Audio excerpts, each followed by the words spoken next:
핀란드가 정보통신 강국이야.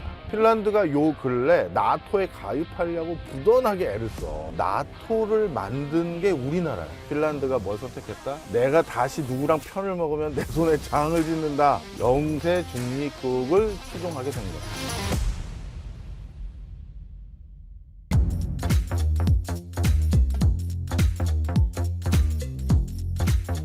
잘 모르지만 요 나라 좀 주목해야 된다 싶은 거 항공들 좀 추천받으려고 하는데 좀 생각나는 나라 있으십니까?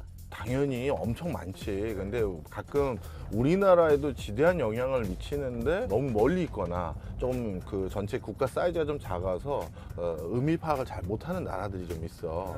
그 중에 나는 요즘 가장 눈 빠지게 쳐다보고 있는 나라 중에 하나가 바로 핀란드야. 핀란드면 이제 북유럽 저기 껌 만드는 걸로. 그렇지. 그 자이리톨의 나라. 뭐 핀란드 사람 싫어할 거예요. 이거 이제 껌 얘기하면. 핀란드 중에서 자이리톨을 기억한다는 건 우리나라의 그 김을 기억하는 거랑 똑같은 거거든.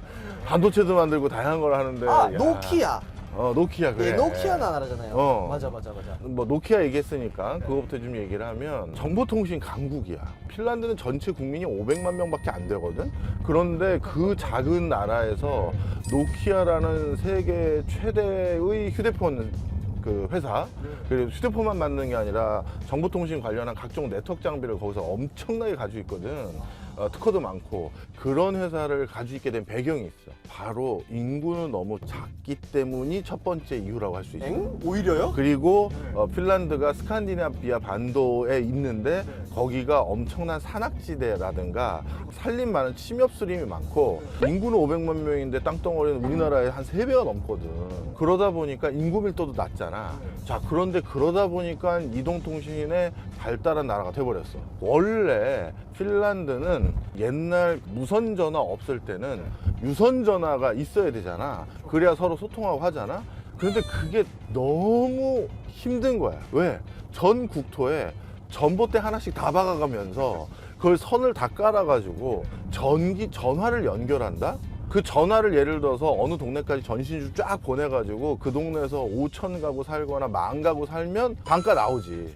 그런데 3가구 살고 다시 또 한 차 타고 한 100km 가야 한 5가구 또 살고. 그리고 거기다가 산지고 눈 쌓여 있고. 그렇지. 그래서 그거 전봇대 깔려면 경사도 높은 피오르드해안 옆에 있는 그 산맥 넘어가지고 가서 다시 그걸 해야 되고, 또 호수는 또 좀 많아. 트럭으로 가는데 갑자기 호수 나오면 다시 배 타고 갔다가 다시 또 트럭으로 옮기고, 이 완전 말도 안 돼. 자, 그러다 보니 이거는 답이 안 나온다. 그래서 본인들이 무선으로 서로 소통하는 기술을 오래전부터 살기 위해서 개발해 온 나라야. 그러다 보니 무선전화 초창기 있을 때부터 전봇대 박아가면서 전신주 세워가면서 전 국민들 유선전화 나눠주고 보급하는 사업보다 이 100만 원짜리 넘는 이게 더 쌓여가 나오는 거야. 그러다 보니까 아주 초창기부터 이동통신 이거에 대한 진심이었고, 그 기술이 자동적으로 세계 탑을 찍을 수밖에 없는 이런 지정학적인 이유, 인구구조적인 이유가 있었던 거지. 그럼 요런 거가 우리나라랑은 어떤 연관이 있어요? 아이고, 질문은 그거였는데 형이 엉뚱한 얘기를 했구나. 우리나라에 이제 요즘 가장 큰 이슈가 되는 건, 이것도 사람들이 우리나라와 관계가 있다고 잘 생각을 못 하는데, 바로 나토야. 나토를 만든 게 우리나라야. 나토가 우리나라가 창설했다고? 그건 말이 안 되는데? 원래 나토는 북대서양 조약 기구가 아니라 북대서양 조약 NAT였어. 북 대서양 T 조약 이렇게까지 된 거거든. 자, 그런데 이 북대서양 조약이 만들어진, 이 조약이 체결된 게 1949년 즈음이었는데, 그런데 갑자기 1950년도에 한국전쟁이 터진 거야. 북한이 남한을 점령하겠다 내려왔고, 근데 그렇게 끝난 게 아니라, 걔네들도 죽창 들고 싸울 줄 알았는데 저 탱크는 어디서 난 거야? 저 무기는 다 어디서 났던 거야? 봤더니 소련과 중공이 그 당시 중공이라고 불렀지. 그 도와준 거라는 걸 안 거야. 그래서 북대서양 조약은 미국과 영국을 중심으로 한 공산진영이 아닌 자유진영의 국가들이 모여져 있는 일종의 협약체 같은 거였거든. 그런데 거기에서 딱 보니까 공산권 국가들이 자국의 공산 진영을 확대하기 위해서 한국전쟁이라는 걸 하고 있는 거야. 그래서 갑자기 NAT가 이건 안 되겠다. 야, 우리가 그냥 서로 십시일반 도와줍시다. 조약만 체결하고 아무 실체도 없고 쉽게 얘기해서 오거나이즈 할 수 있는 조직체를 만들 수 있는 이런 기능이 없으니 우리가 뭐 이걸 안 되겠어. 이러다 우리 속수무책 당할 것 같은데, 그래서 NAT에다가 O를 붙인 거야. 오거나이제이션을 해준 거지. 그래서 이게 조직이 있어야겠다 해서 바로 한국 전쟁 때 참전을 하기 위해서 O를 붙여버린 거야. 그때부터 나토 사무총장, 나토 총사령관 가끔 우리 영화에서 보잖아. 그런 조직이 만들어진 게 바로 한국전쟁 때문이야. 그래서 나토에 가입되어 있는 그 많은 회원국들이 한국전쟁에 십시일반 군대를 보내준 거지. 그래서 여러 국가들, 그때 영국, 프랑스, 미국을 비롯해서 많은 나라들이 우리나라에서 피 흘렸잖아. 호주도 마찬가지고. 우리가 보기엔 좀 당황스럽죠. 아니, 저 사람들이 우리랑 뭔 관계가 있다고 여기에 목숨 걸고 온 거야? 이렇게 당황스러울 수 있지만, 그쪽에서는 그 자유진영을 지켜야겠다. 이런 걸로 이제 참전을 한 건데, 여기서 또 깨야 할 상식 하나 알려주면, 우리나라의 형제 나라 그러면 어딜 꼽니? 터키 보통 많이 맞아. 이것도 되게 또 생뚱맞지. 아니, 터키가 저 서역 저 멀리 있는 나라가, 물론 옛날에는 우리 위쪽에 있었던 사람들이긴 해. 이것도 내가 나중에 한번 해줄게. 서역 저기 중동에 있는 국가가 무슨 형제 나라라고 도와주러 온 거? 이것도 사실 이유가 있어. 그때는 터키가 나토에 가입이 안 돼 있었어. 그런데 나토에 가입을 하고 싶어서 본인들이 먼저 손들고 참전을 해준 거야. 한국전쟁에 참전해서 우리 같이 피 흘리고 같이 싸움도 했는데 이제 멤버로 받아주세요. 이렇게 끼려고 한국전쟁 때 그때 본인들이 손들고 와서 참전한 거야. 물론 그것 때문에 우리 위해서 싸워준 걸 제가 폄하할 생각은 절대 없는데, 하여튼 그런 이득도 있었다. 자, 그래서 나토를 만들어준 게 우리나라다. 근데 핀란드도 그러면은 전쟁에 참여한 겁니까? 아니지. 핀란드가 요 근래 나토에 가입하려고 부단하게 애를 써. 핀란드는 나토에 가입되지 않았습니까? 아니, 북대서양 범영향권 안에 있는 거 아닙니까? 자, 이것도 얘기를 해줄게. 핀란드도 그렇고 우리나라도 그렇고 뭔가 근처에 엄청난 강대국들이 있으면서 그들에 비해서 경제력이나 인구 숫자가 좀 적은 나라들은 항상 고민에 빠져. 쟤네들하고 안 엮이고 싶은데. 왜? 가끔 일본이 우리나라한테도 청나라를 칠 테니 길을 열어달라 이런 식으로 한다든가, 옛날에 임진왜란 때도 우리가 저 대륙으로 가야 되니 길을 열어달라 이런 것들이 굉장히 멍분이 되잖아. 근데 길을 열어달라는 게 군대가 여기 주둔하겠다는 얘기고, 그 길만 열어주겠어? 군수물자 좀 대달라 이렇게 되는 거고. 왜냐면 또 이것저것 다 이제 해줘야 됩니다. 그러면 반대도 또 똑같은 거지. 몽고에서 일본 원나라 때 일본 치러 간다고 했을 때 조선에서 그 당시 선박 몇백 척을 준비해라 얘기 나오면 그걸 만들어주자니 또 일본하고 애매해지는데, 안 만들어주자니 또 그렇고, 바로 이런 일들이 엄청나게 생겨요. 핀란드 같은 경우도 딱 그런 국가였거든. 일단 어땠냐면, 핀란드가 독립하기 전에 스웨덴에 한 600년 가까이 지배를 받았어. 그런데 그래서 스웨덴에 한 600년 지배를 받다가 어떻게 됐느냐, 스웨덴과 러시아가 대판 싸웠네. 근데 대판 싸울 때 스웨덴이 졌어요. 그랬더니 스웨덴이 러시아 애들 이거 전리품 줘야지 우리가 잠명하는데 러시아 애들 뭐 줄 거 없나? 그랬더니 내부에서 저 핀란드 띄워주시죠 한 거야. 어차피 거기는 우리랑 말도 다르고 생김새도 좀 달라 한 거야. 그래서 핀란드를 러시아의 식민지로 넘겨줬어. 그래서 또 핀란드가 러시아에 한 100년 또 지배받았네 또. 그래서 핀란드에는 왕실이 없어. 스웨덴은 왕실이 있는 걸로 아는데. 덴마크도 왕실이 있고 다 있어. 그런데 북유럽 국가 중에서 핀란드는 왕실이 없고 공국이라고 했어. 그러다가 러시아가 공산화되는 그 즈음에 러시아 전국의 혼란을 틈타 독립을 딱 했어. 간신히 독립을 한 거지. 그래서 진짜 우리 몇백 년 만에 독립했는데 이제 안 엮이고 우리들끼리 살아보자 하고 있는데, 그게 혹시 몇백 년대예요? 러시아가 공산화될 볼세비키 혁명이니까 1900년대 초반이지.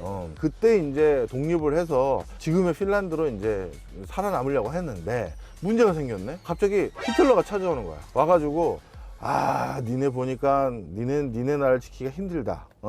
니네 인구도 얼마 없고 뭐 탱크도 없고 V2 같은 미사일도 못 쏘고. 써먹을 게 없다. 야, 니네 이거 아무리 봐도 니네 그러고 있다가 또 소련한테 먹혀. 우리 독일이 지켜줄게. 우리가 지켜줄 테니까 우리랑 같은 편 하자 했는데 이게 말이 지켜준다고 하는데 그 뒤에 이제 총 들고 온 거지 이러고. 우리가 지켜주려고 온 거야.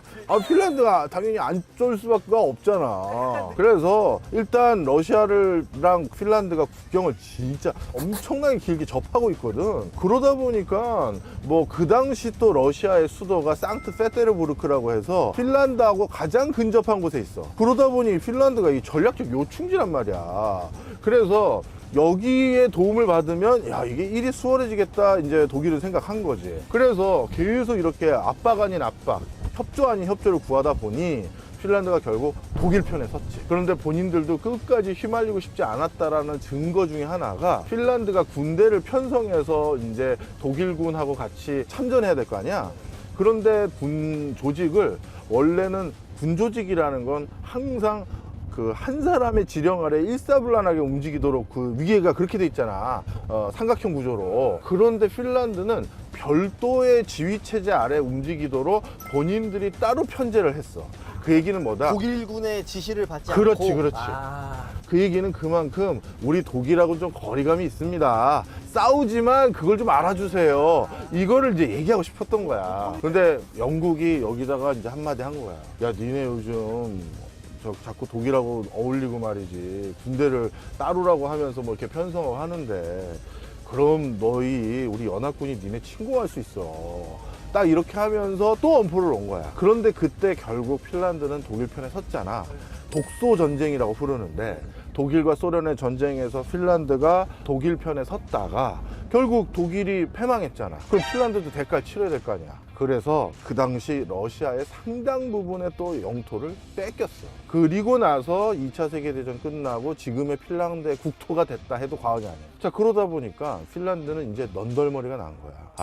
독일에다 붙었더니만 얘는 좀 싸움 좀 한다고 해서 얘네 때문에 또 말렸지. 또 영토 뺏겼지. 그 다음에 또 그전에는 스웨덴은 또 북유럽의 강국이거든. 거기에다 맨날 휘둘렸지. 자, 그리고 2차 세계대전 끝나고 봤더니 옆에는 터커니 러시아 있고 이쪽에는 터커니 또 스웨덴 옛날에 그 모셨던 놈들 있고 밑에 독일도 사실 만만치 않은 인구와 제조업 강국이고. 왜 이렇게 우리나라랑 오마주가 많이 되죠? 맞아. 그래서 예. 핀란드가 뭘 선택했다? 내가 다시 누구랑 편을 먹으면 내 손에 장을 짓는다. 영세 중립국을 추종하게 된 거야. 잠깐만, 스위스도 중립국이라고 하잖아요. 근데 영세 중립국이라고 합니까, 스위스도? 그래서 우리 다큐썰을 보면 우리 여의도 맨션에 영세 중립국이란 무엇인지에 대해서 다큐멘터리 원고 한번 또 썼습니다. AI 박정호가 친절하게 읽어드릴 거예요. 영세 중립국은 뭐고 현재 국제사회에서 인정하는 중립국은 누구이고 그리고 핀란드는 100% 법적으로 보장받은 중립국은 아니고 중립국 행세를 했다라는 걸 잘 아실 수 있습니다. 자, 그런데 핀란드가 요즘 어떻게 된다? 아니, 그렇게 중립국을 추종했던 나라가 갑자기 나토에 가입하겠다는 거야. 그 얘기는 뭐다? 본인들이 요즘 다시 옛날에 그 기운을 슬슬 느끼고 있어요. 이거 전쟁이 좀 확산되는 거 아니야? 전쟁이 오래 가는 거 아니야? 지금 이 러시아 우크라이나 전쟁이. 그렇지. 특히 핀란드는 우크라이나를 딱 쳐다봤더니 우크라이나 전쟁이 왜 일어난지를 우리보다 더 명확하게 알고 있거든. 돈바스 지역이라고 알지? 예, 들어봤어. 응. 이 돈바스 지역이 우크라이나의 가장 러시아에 붙어있는 쪽에 있는 지자체 중에 하나인데 사실 푸틴도 뭐 아주 미치광이는 아니야. 왜냐하면 이 돈바스 지역에 푸틴이 우크라이나 침공하기 전에 거기서 저기 있었겠지.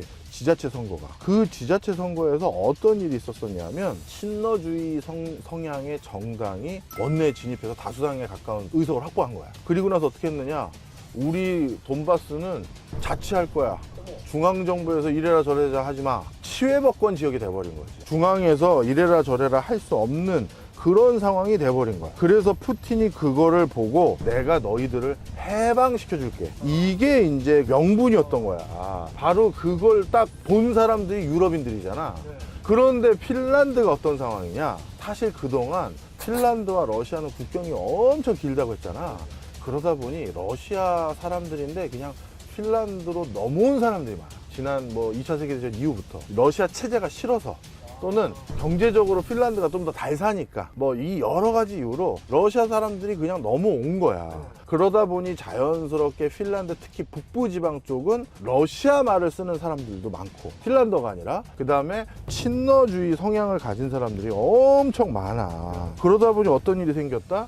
야, 이거 자칫 잘못하면 우리도 우크라이나처럼 지방자치 선거 있을 때 쟤네들은 딱 편먹고, 아 우린 됐어, 러시아 말 쓰고, 예를 든 거야, 러시아 말 쓰고 경찰도 우리가 따로 뽑고 우리가 알아서 할 테니까 우리 신경 쓰지 마 하는 순간 이거 진짜 네 말대로 우크라이나 꼴이 날 수가 있잖아. 그러면 이걸 막기 위해선 우리가 빨리 지금 편을 먹어야겠다. 러시아가 우크라이나는 쉽게 들어왔던 가장 결정적인 이유가 나토에 가입이 안 돼 있었거든, 우크라이나는. 그래서 우리는 나토에 빨리 가입을 해서 함부로 못 들어오게 하자. 이렇게 이제 생각을 하면서 나토 가입을 서두른 거야. 자, 그런데 이제 우리나라로 돌아와서 나토 애들은 다 알거든. 나토 신입생 오리엔테이션 시간 때 배워. 우리 나토는 한국 때문에 만들어졌어요. 자, 그런데 한국이 그 사이에 어떤 나라가 됐냐? 재래식 무기를 아직까지 개발하고 있는 몇 안 되는 나라 중에 하나. 왜냐하면 이제 독일이나 다른 나라들은 미사일이나 우주항공과 관련된 국방기술만 연구를 중점으로 하지, 재래식 무기인 자주포니 탱크니 이런 거 개발 잘 안 해. 미래 전쟁은 공중전이다 뭐다 해서 이런 거에 더 촉각을 곤두세우고 있거든. 그런데 우리는 분단이라는 특수성 아래 이런 예전 재래식 무기를 계속 디벨롭 하다 보니까 나름대로 우리 것들의 성능이 굉장히 좋아졌어요. 그러니까 군사적으로도 굉장히 도움을 많이 받을 것들이 많아. 그 다음에 두 번째, 지난번에 우리 한번 했던 걸로 기억하는데 사이버 전쟁이 더 중요하다고 말했지? 이 사이버 전쟁이 훨씬 더 위력적이고 핵전쟁에 준할 정도로 파괴감이 굉장한데, 이 사이버 전쟁에서 제일 중요한 역량인 정보통신 역량, 그것도 하드웨어를 잘 만드는 역량, 반도체 말하는 거야. 이거는 한국의 갑 오브 갑 중에 하나거든. 그런데 그 반도체를 적성 국가에 해당될 수 있는 중국이랑 러시아한테는 공유를 덜 해주고 우리들하고 공유를 더 많이 해준다? 이거는 전세에서 상당히 우위를 잡을 수 있는 요소지. 그리고 군사장비 중에서 요즘 반도체 안 들어가 있는 게 어디 있어. 이번에 그 반도체 중요함을 다시 알 수 있었던 게 러시아 우크라이나 전쟁 때 러시아인들이 버리고 간 그 러시아 탱크, 그 탱크를 뜯어봤어요. 종군 기자들이나 이런 사람들이. 도대체 얘네들은 반도체 직접 생산 못할 텐데 이 탱크 안에도 반도체 좀 들어가야 되는데 도대체 뭘로 만든 건지 너무 궁금하잖아. 그래서 뜯어봤더니 세상에 냉장고, 세탁기 이런 데 붙어 있을 법한 그 반도체들을 띄어다가 거기 붙여놨을 정도로 그런 형태로 반도체 수급을 자체적으로 어려워하고 있거든. 그러니 한국이 이런 사이버 전쟁이라든가 정보통신과 관련돼서 우위를 잡기 위해서도 필요하고, 역사적으로도 본인들한테 이렇게 중요한 의미가 있는 국가이고, 그리고 전쟁이 확전됐었을 때 2차 세계대전도 유럽 쪽에서 발발했지만 결국 아시아 태평양까지 확전됐잖아. 그러다 보니 지금 대만, 중국 등등 이런 쪽에서도 만만치 않은 여러 가지 긴장감이 있고, 그러면 자연스럽게 나토를 외연을 확장시켜야겠지. 그래서 작년 나토 회의 있었을 때 옵저버 역할처럼 초대를 받은 국가가 일본, 한국, 호주, 뉴질랜드, 그러니까 아시아 태평양 지역에 있는 국가들이 초대를 받은 거야. 와, 이제는 진짜 거의 그러니까 나토가 준 유엔 같은 느낌이 나네요, 이제 거의. 그렇지. 유엔 가면 중국하고 러시아 때문에 아무것도 의사결정이 제대로 안 되니까 따로 이제 편을 먹기 시작한 흐름이 이 나토에서도 확인이 된다. 핀란드는 나토 가입을 저절로 할 거야. 근데 이제 문제가 있어. 우리. 이제 우리도 뭔가 나토 가입을 해야 하는 상황이 올 수도 있는 건가요? 가입까지는 요구를 안 할 수 있어. 가입 괜히 한다라고 하면 불필요하게 더 긴장감만 초래할 수도 있으니까. 그런데 가입에 준하는 모든 행보를 요구받을 수 있어. 그러니까 회의 있을 때마다 오세요. 아니 내가 여기 멤버도 아니고 이 개모임의 내가 개원도 아닌데 자꾸 오라고 하면서 개돈도 자꾸 내래. 이거 뭐야 이거? 뭐 이렇게 되는 거거든. 하여튼 그래가지고 그런 것들을 요구받을 수도 있고, 그 다음에 그것뿐만 아니라 뭐 다른 쪽에서도 다양한 요구를 받을 수가 있는데, 그 중에 하나가 이번에 정말 황당한 우리 그 요구를 받았잖아. 한국이 미국으로부터 반도체 보조금 받으려면 국방과 관련된 반도체 부분에 대해서 좀 볼 수 있게 해달라. 이거 완전 기술 공개 요구하는 거랑 똑같은 거거든. 그래서 이런 것들을 자꾸 요구받는 일들이 생겨. 그럴 때 이걸 딱 무 자르듯이 자르는 제일 좋은 방법은 원래 핀란드가 추진했었던 중립국이었던 거잖아. 우리도 됐어요. 중립국. 뭐 우리 스위스처럼 룩셈부르크처럼 뭐 그렇게 할래요 하면 될 수도 있는데 우리는 또 분단 상황이 그렇게 쉽지도 않고 하여튼 그래서 앞으로 이런 행보들 속에서 한국에게 의외로 생각보다 많은 것들을 요구하게 된다. 핀란드는 어쨌든 간에 중립국이고 그런 지금 그 우크라이나 전쟁을 필두로 한 그런 국제 정세 때문에 지금 무기를 좀 우리나라에서 많이 사가겠네요. 우리나라에서 옛날에도 무기를 사갔어요. 아, 옛날에도? 얘네가 근데 또 인구 숫자가 얼마 없다 보니까 국방에 대해서 진심인 거야. 너도 한번 생각해봐라. 600년 만에 저 독립했고 다시 독립했더니 또 100년 가까이 또 다시 러시아 지배받지 않나 뭐 이런 상황이다 보니 핀란드도 우리나라처럼 징집제야. 징병제라서 그러니까 의무 복무 기간이 있는 그렇지. 나라군요. 물론 우리나라처럼 몇 년 하고 그러진 않고 한 6개월 좀 안 되는 기간으로 군 복무를 잠깐 하는데 그거만 가지고 뭐 국방력이 완료됐다고 볼 수가 없잖아. 그래서 그때 이제 무기를 여기저기 사는데 야, 이 사람들도 없는 국민이다 보니까 세금도 얼마 없을 거 아니니 참 살림 열심히 하더라. 국가 살림. 어떤 우리나라 그 옛날에 포를 사갔는데 그 포를 새 것도 있고 새로 만들어 달라고 부탁할 수도 있잖아. 그럼 우리가 열심히 만들어서 새 거 납품하면서 우리는 새 차 팔았으니까 정가 받았을 거 아니야. 그런데 쓰던 거 달래. 갤럭시 24가 나오면 이제 그럼 23 주세요. 약간 이런 느낌. 그렇지. 그래서 그 저 포 있잖아요. 예, 만들어 드릴까요? 그냥 쓰던 거 주세요. 중고를 사갔어. 이만큼 본인들이 국방에 들어가는 많은 예산 이런 것들을 어떻게든 조금이라도 벌충하려고 살뜰하게 살뜰하게 사는 사람들이고 그것도 알아야 돼.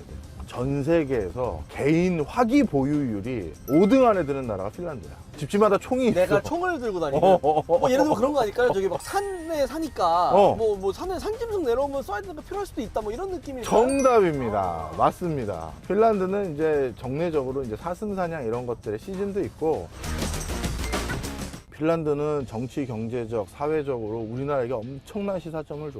그래서 앞으로 우리가 제도를 만들거나 할 때 핀란드를 엄청 많이 참조해야 돼.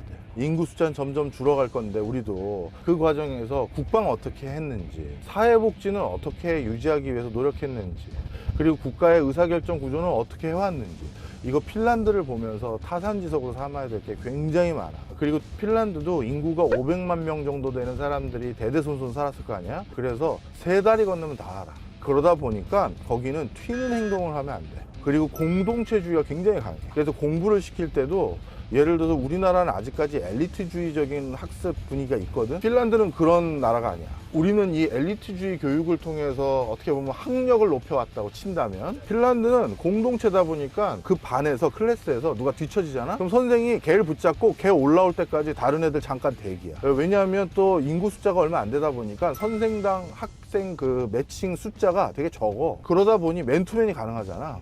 그래서 그 친구 다 이해할 때까지 얘나 잠깐만 기다려봐. 너 이거 또 풀어봐. 너 이거 또 풀어봐 하면서 걔까지 끌어올려야 돼. 그러다 보니 이 핀란드가 전체 평준화적인 평균치는 굉장히 높아. 그런데 이게 거기에만 해당되는 게 아니라 사회 전방위적인 가치 판단이 더불어 같이 가야 된다.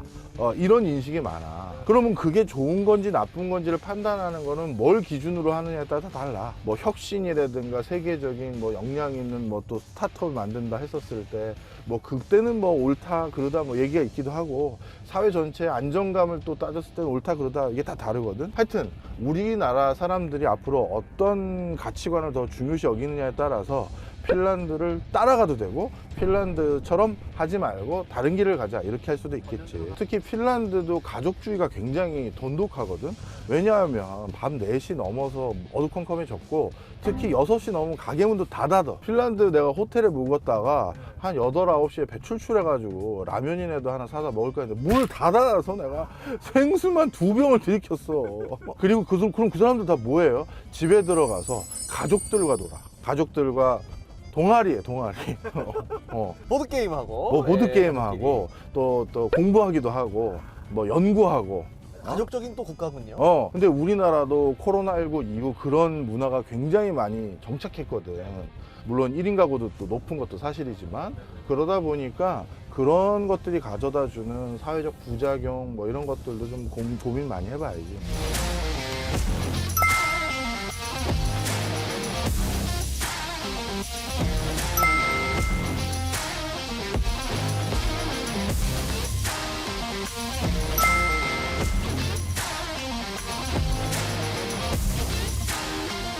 구독자분들 궁금한 나라 말씀 주시면 제가 아는 나라인 경우에는 반드시 해드리고, 모르는 나라는 시간 조금만 주시면 현지 주재원이라든가 영사님들 이런 분들께 전화 올려서 저 여의도 멘션의 박정호입니다. 누구요? 여의도 멘션의 박정호요. 뚜뚜뚜 장난치지 하면서 마세요. 하면서 안 사요 하면서 연구해서 알려드리겠습니다. 알겠습니다.